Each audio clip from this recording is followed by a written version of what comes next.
जय हिंद दोस्तों। आज हम बात करेंगे भारत कैसे चुपचाप दुनिया का सप्लाई हब बन रहा है। सोचिए, जो चीज़ आप रोज यूज करते हैं, मोबाइल, कार, मसाले, मेडिसिन, उन सब का प्रोडक्शन एक ही देश में हो सकता है और अचानक दुनिया को रियलाइज हो जाए कि ये डिपेंडेंसी खुद एक खतरा है। आज दुनिया उसी खतरे से निकल रही है और बिना शोर मचाए भारत उस जगह पर खड़ा हो रहा है जहां पहले सिर्फ चाइना होता था।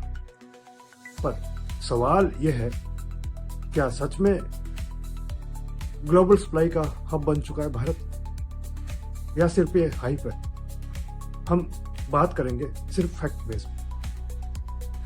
कोविड के टाइम पे दुनिया ने एक सच देखा, अगर फैक्ट्रीज बंद हो जाए तो पूरी दुनिया रुक जाए। चाइना वर्ल्ड का फैक्ट्री फ्लोर था, पर जब पोर्ट्स बंद हुए, मेडिसिन, इलेक्ट्रॉनिक, रॉ मटेरियल सब कुछ अटक गया। इसी के बाद अमेरिका और जापान और यूरोप ने ऑफिशियली एक पॉलिसी अडॉप्ट की, तब चाइना पे डिपेंड रहना बंद और एक सेकंड रिलायबल कंट्रीज तैयार करना, और यहीं से इंडिया का गेम शुरू हुआ। जापान ने सबसे पहले एक्शन लिया।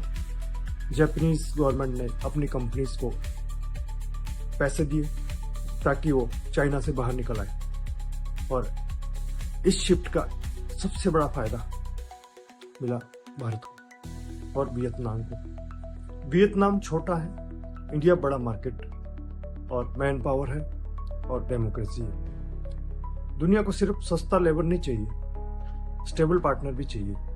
अगर कोई एक कंपनी इस ग्लोबल शिफ्ट का सिंबल है तो है एप्पल।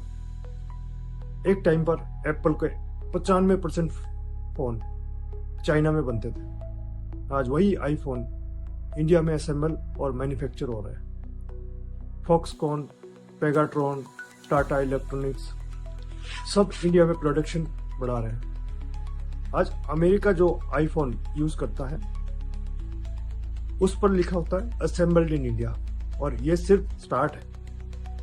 एक टाइम था जब इंडिया दुनिया का सबसे बड़ा आम इंपोर्टर था, और आज पिक्चर बदल रही है। इंडिया अब missile, radar, drone, artillery system export कर रहा है। ब्रह्मोस मिसाइल का एक्सपोर्ट डील हो चुका है। 95 से ज्यादा देशों में डिफेंस इक्विपमेंट जा रहे हैं। जब कोई देश आपसे हथियार खरीदता है तो सिर्फ प्रोडक्ट नहीं, भरोसा भी देखता है। आज की दुनिया में सबसे पावरफुल चीज है चिप। मिसाइल हो या मोबाइल, बिना सेमीकंडक्टर के कुछ नहीं है। इंडिया ने सेमीकंडक्टर मैन्युफैक्चरिंग के लिए हेवी इंसेंटिव अनाउंस किए हैं। चिप बनाना आज शुरू करो, रिजल्ट कल मिलता है, पर डायरेक्शन क्लियर है। जो कंट्री चिप्स कंट्रोल करेगी वही फ्यूचर कंट्रोल करेगी। सप्लाई हब सिर्फ फैक्ट्री से नहीं हो बनता, रडार, पोर्ट्स, रेल सब चाहिए।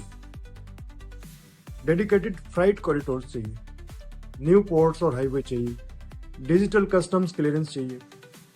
इंडिया का लॉजिस्टिक कॉस्ट धीरे धीरे कम हो। चाइना के साथ दुनिया का एक डर है, वो है पॉलिटिकल रिस्क। ताइवान से टेंशन, सैंक्शन का खौफ और OPEC system. India democratic country है, न्यूट्रल है, फॉरेन पॉलिसी में भी न्यूट्रल है। भारत एक डेमोक्रेटिक कंट्री है और फॉरेन पॉलिसी में न्यूट्रल है। ईस्ट और वेस्ट दोनों के साथ बात करता है। सप्लाई चेन में भरोसा सबसे महंगा असेट होता है, और सच यह है, इंडिया चाइना का 100% रिप्लेसमेंट नहीं बन सकता, पर इंडिया सबसे बड़ा अल्टरनेटिव जरूर है। चाइना का इकोसिस्टम 30 साल में बना है, इंडिया का फेस अब स्टार्ट हुआ है, और इंडिया शोर नहीं मचा रहा है। इंडिया क्वाइटली सिस्टम में घुस रहा है। आज सप्लाई चेन में घुसना मतलब ग्लोबल पावर टेबल पर बैठना।